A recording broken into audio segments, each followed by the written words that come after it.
Ça fait des semaines, des mois et peut-être des années que tu essaies de te débarrasser de ta petite bedaine. Tu manges mieux, tu bois suffisamment, tu dors correctement, et pourtant, cette graisse reste accrochée à toi comme une moule à son rocher. Alors forcément, tu te demandes pourquoi elle ne part pas. La vraie raison, c'est pas ton manque de volonté, c'est l'énergie, tes hormones. Ton corps a deux sources d'énergie. Il peut fonctionner avec le sucre et avec la graisse. Et ce sont tes hormones qui décident dans quelle réserve ton corps va aller puiser. Il y en a deux à connaître absolument. L'insuline, qui gère le sucre, et le glucagon, qui permet de brûler la graisse. Ces deux hormones sont antagonistes, c'est-à-dire que quand l'un travaille, l'autre se met en pause. Alors pourquoi la graisse abdominale bloque? Faut savoir que l'insuline est toujours prioritaire, car un excès de sucre dans le sang est dangereux. Donc quand l'insuline monte, le glucagon, lui, descend. Et quand l'insuline baisse suffisamment, le glucagon se met à remonter. Et ton corps peut enfin brûler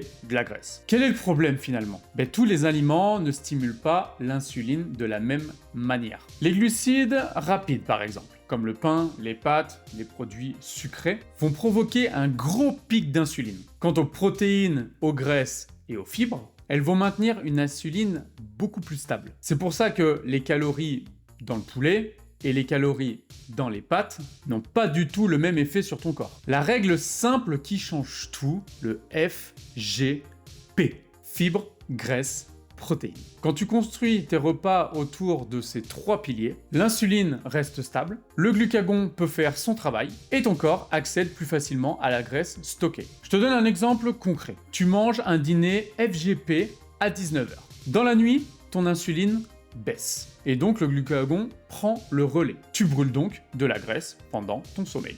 A l'inverse, dîner, pizza plus soda. Insuline élevée toute la nuit. Glucagon bloqué, stockage permanent.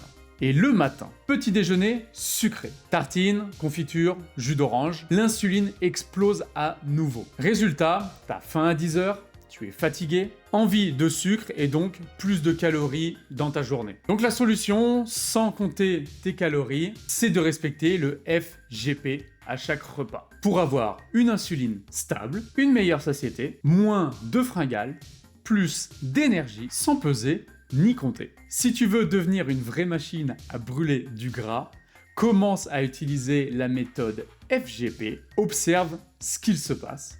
Et si tu veux aller plus loin en commençant ton plan de 30 jours, commente calories.